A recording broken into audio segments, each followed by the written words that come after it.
name is Michelle Segura Crow. My affiliation with UIW is I am a student and currently majoring in sociology, criminal justice, and cultural studies with a minor in business management, as well as in psychology. Today, I have the wonderful pleasure of interviewing Dr. Kainer. He is an associate professor and also is my advisor. So I appreciate your time and allowing me to interview you this morning. Just a few questions in celebration of our Jane Austen's 250th birthday tea party that we are going to be hosting in the UIW Library November 12th at 9 a.m. First question that I have for you is, what do you think makes Jane Austen's novels endure? I think what makes it so enduring is her grasp of human psychology. She really understands the way that cultural standards imprint on us, shape our behavior, they shape our desires, and that despite that, our desires don't always play nice with those things. And she has a lot of examples of female characters like who are very smart and talented and strong and have all these things and don't really fit neatly into the boxes that were available during her time.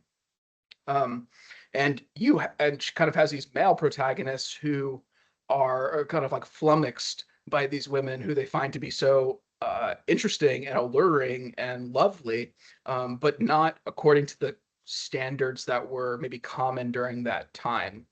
And I think I think that's an insight that she has about the human condition that's evergreen, that never goes out of style. Because in some ways we are all shaped by our models, and but despite that, like we can't ever live up to them perfectly, and our models never can quite emulate exactly who we are either. So we're more complicated than that. I think that she really does a Absolutely. great job of getting that. Definitely agree with you. She's definitely one that is cut from a different cloth during her era. Mhm. And she brings, even in today's society, women are still taking from her writings, and she's very unique with satire. Mhm. Yeah. So, she's a joy to read.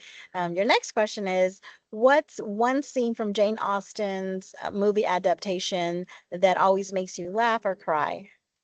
Yes, I just love to watch the Pride and Prejudice where Mr. Darcy uh is played by that British guy. Maybe they're always British guy. There you go. So Colin. yes, I love the Colin Firth Pride and Prejudice. And the thing that always makes me laugh is just like the incredibly insulting way that he talks to her about uh like his love for her. I mean, like he could not possibly put it in a way that's like more off-putting than he does. And like the way he kind of describes his love for her as like a psychological madness against all of his common sense or whatever. It just always makes me laugh because I think, as a man, like when you're talking to someone that you really love, you should really pay attention to the kinds of things that you're saying and probably shouldn't insult them in the process.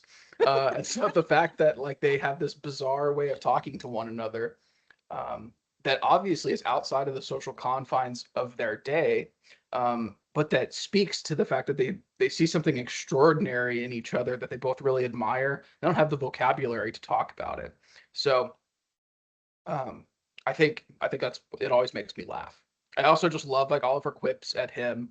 She just is her snark and wit is just gold. Yeah, she comes back right at him. Wall comes off a little quirky He does. when Yeah. he's expressing himself, which is Yes. kind of unique to see. And and watching those movies and having, that experience, a personal experience myself, um, I was like, there's a connection. Mhm. I often wonder if they did that on, like, is that the norm? Because Bingley did not speak that way. No. So I was just like, Well, Yeah. I appreciate your time. Thank you so much, Dr. Kiner.